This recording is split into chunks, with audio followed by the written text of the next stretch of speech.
आप हैदराबाद में किसी को सीट नहीं देते। वो मुसलमान ही है जो आपसे पूछ रहा, फिरोज खान भी मुसलमान है, खालिद खान भी मुसलमान है, आपसे पूछ रहा तो आप दे दो ना एक सीट, तो आपकी बात हक गोई कहलाएगी। एक तरफ आपका डोगलापन, यहां पर किसी मुस्लिम कायद को जीतने नहीं देते, फरद खान को जीतने कभी नहीं दिए, अमानुल्लाह खान को हरा दिए, फिरोज खान को बार बार हरा दिए, अमजदुल्लाह खान को हरा दिए। जितने मुसलमान आपके खिलाफ ठहरेंगे उनको आप हैदराबाद में हराएंगे। और बिहार उत्तर प्रदेश में एक नया स्टाइल ऑफ पॉलिटिक्स बनी, वहां जाके कह रहे हैं कि हमारे को 6 सीट दे दो, हम लड़ लेते। आप हैदराबाद में किसी एक को 1 सीट दे दो, बाहर जाके आप पूछो किसी और से सीट। तेरे दरवाजे पे बज रहा है ढोल, गठबंधन के लिए अपने दरवाजे खोल।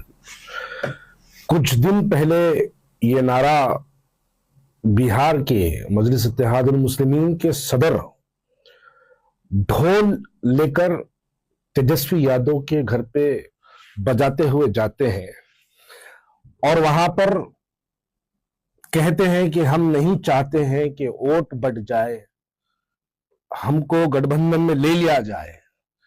यानी आप इस बात को मानते हैं कि आपके इलेक्शन लड़ने से वोट बढ़ते हैं। ये मैं नहीं कह रहा हूं, बिहार के सदर अख्तरुल ईमान ये बात कहते हैं। और बिहार का एक कल्चर है, वो कल्चर दरअसल ये है कि जिस किसी के घर में बच्चा पैदा होता है उस घर के बाहर कुछ मर्द हजरात साड़ियां पहन के ढोल लेके आके बाजा बजाते हैं, ढोल बजाते हैं। और जब तक उनको बख्शिश नहीं मिली तब तक वो जाते नहीं हैं।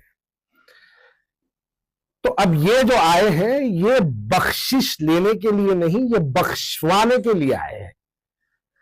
किसको बख्शवाने के लिए आए हैं? कहते हैं कि हमको 6 सीट दे दो। भाई साहब, आप हैदराबाद में किसी को आपकी 7 सीटों में 1 सीट देते, आप 1 सीट दे दो फिरोज खान को और आप दूसरी जगह जाके पूछो 10-10, 20-20 सीटा। आप याकूब की 1 सीट दे दो एमबीटी को और पूछो जाके 10-10, 20-20 सीटा। आप हैदराबाद में किसी को सीट नहीं देते।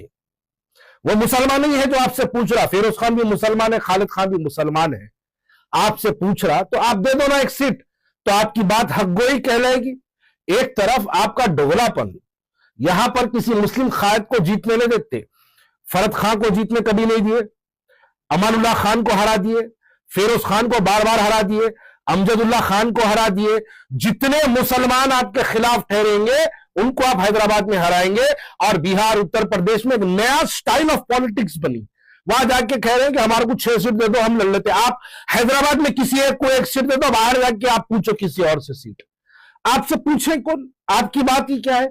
और आप, मैं वाज़ेह तौर पे कह दूं, मैं कल असदुद्दीन ओवैसी साहब की प्रेस कॉन्फ्रेंस और अख्तरुल ईमान की प्रेस कॉन्फ्रेंस देख रहा था। बिहार में पिछले 4 दिन से फिर रहे वो बिहार के में अपने प्रेस कॉन्फ्रेंसेस और पब्लिक मीटिंग्स में कह रहे हम तेजस्वी को जीतने नहीं देंगे, तेजस्वी को रोकेंगे, तेजस्वी तेरे को मुख्यमंत्री बनने नहीं देंगे।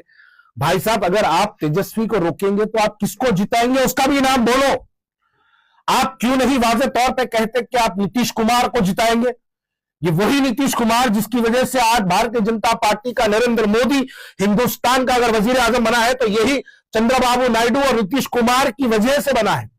आप थोड़ा तसव्वुर करके देखिए, दिमागों को उस तरफ ले जाके देखिए कि आने वाले 1 महीने के बाद अगर बिहार में चुनाव हो, नीतीश कुमार अगर हारे और तेजस्वी यादव अगर जीते, तो जितने नीतीश कुमार के मेंबर ऑफ पार्लियामेंट एमपीज है जिनकी वजह से आज नरेंद्र मोदी उस कुर्सी पर फायज है, उनको तोड़ने का काम तेजस्वी यादव करेगा। और नरेंद्र मोदी भारतीय जनता पार्टी की दिल्ली की सरकार को हिलाने का काम तेजस्वी यादव करेगा। यह असदुद्दीन ओवैसी हैदराबाद मजलिस इत्तेहादुल मुस्लिमीन से ये लोग अगर वहां पर आए हैं तो ये दरअसल तेजस्वी को हराने या नीतीश को जिताने नहीं आए। ये भारतीय जनता पार्टी को दिल्ली में कोई नुकसान ना हो उसकी वजह से ये बिहार का चुनाव लड़ने की तैयारी कर रहा है। अरे मैं वाज़ेह तौर पे पूछूं, अगर ये भारतीय जनता पार्टी के इतने बड़े दुश्मन है तो इनको भारतीय जनता पार्टी बिहार में क्यों नहीं रोकती? इनको उत्तर प्रदेश में योगी आदित्यनाथ वार्म वेलकम क्यों करता? देखिए, उत्तर प्रदेश से याद आया, जब अखिलेश सिंह और मुलायम सिंह की दोनों की सरकार उत्तर प्रदेश में थी, असदुद्दीन ओवैसी अपने कई प्रेस कॉन्फ्रेंसेस में और कई उन्होंने टीवी डिबेट्स में यह बात को कहे कि मेरा 71-72 पुलिस परमिशन मेरे उत्तर प्रदेश के अंदर कैंसिल किए गए। जब से योगी आदित्यनाथ की सरकार उत्तर प्रदेश में आई है, असदुद्दीन ओवैसी साहब का एक भी जलसा, permission, helicopter, red carpet, Z security, कोई उनकी रोकी नहीं जाती। हर चीज उनको फराहम की जाती है, हर सहूलत उनको दी जाती है। क्यों? क्योंकि उसको सहूलतें पहुंचाते हैं जिससे किसी को कोई फायदा होता है। तो भारतीय जनता पार्टी को अगर किसी से फायदा पहुंचता है तो उसको भारतीय जनता पार्टी पालती है, उसको पूछती है, उसका ख्याल रखती है, उसको फॉरेन ट्रिप्स के दौरे कराती है, उसको हर जगह टीवी डिबेट्स में बिठाया जाता है। अगर आप भारतीय जनता पार्टी का ख्याल ना करें, अगर उनके आप गुड बुक्स में ना हो, तो आपका भी हाल आजम खान की तरह हो जाएगा। अगर आप भारतीय जनता पार्टी के गुड बुक्स में ना हो तो आपका भी हाल अतीक अहमद और अशरफ अहमद की तरह हो जाएगा। अगर आप भी भारतीय जनता पार्टी के गुड बुक्स में ना हो तो आपका हाल भी मुख्तार अंसारी की तरह हो जाएगा। यह बात आप भी बहुत अच्छी तरीके से जानते हैं। आज कह रहे हैं कि हमको गठबंधन में ले लो। अरे भाई साहब, आप पहले यह बताइए कि आप यूपीए 2 से बाहर क्यों आए? आज आप कहते हैं कि हम कोई गठबंधन में ले लो, इंडिया अलायंस में ले लो। अरे भाई साहब, आप पहले यह बात बताइए कि 2014 में जब नरेंद्र मोदी की सरकार बनने से 3 महीने पहले आप यूपीए 2 से बाहर क्यों आ गए? क्योंकि आप बहुत पढ़े लिखे इंटेलेक्चुअल आदमी हैं। आप इस बात को समझते हैं कि हिंदुस्तान की पॉलिटिक्स के अंदर नरेंद्र मोदी की हवा चल रही है, और जब भारतीय जनता पार्टी का नरेंद्र मोदी हिंदुस्तान का प्राइम मिनिस्टर बनने वाला था, उससे 3 महीने पहले आप यूपीए 2 से बाहर आ गए और अपने आप को कांग्रेस का दुश्मन करार करें। जाहिर सी बात है कि जो कांग्रेस का दुश्मन होगा वो तो भाजपा का दोस्त होगा ही, इससे कोई इनकार नहीं कर सकते। जो कांग्रेस से दुश्मनी करेगा वो भारतीय जनता पार्टी, बीजेपी का दोस्त होगा यकीनन। क्योंकि अगर भारतीय जनता पार्टी हारेगी तो कौन आएगी? कांग्रेस ही तो आएगी। क्या आप बनेंगे? आप 2-4 को नहीं संभाल सकते, और बातें बड़ी बड़ी। बिहार के अंदर आप देखिए माहौल, मैं नजूमी तो नहीं हूं, मैं गैब का इल्म रखने वाला नहीं हूं, लेकिन सियासती हालात जो बिहार के समझ में आ रहे हैं, भाई किसी को किसी चीज का सहारे की जरूरत कब पड़ती है? जब आदमी कमजोर होता है, जब किसी आदमी के हाथ और पैर में ताकत नहीं होती तो वो बैसाखी का इस्तेमाल करता है। अगर आप इतने बड़े मर्द मुजाहिद हैं, आप इतने बड़े ताकतवर इंसान हैं, तो आपको इंडिया अलायंस की जरूरत क्यों है?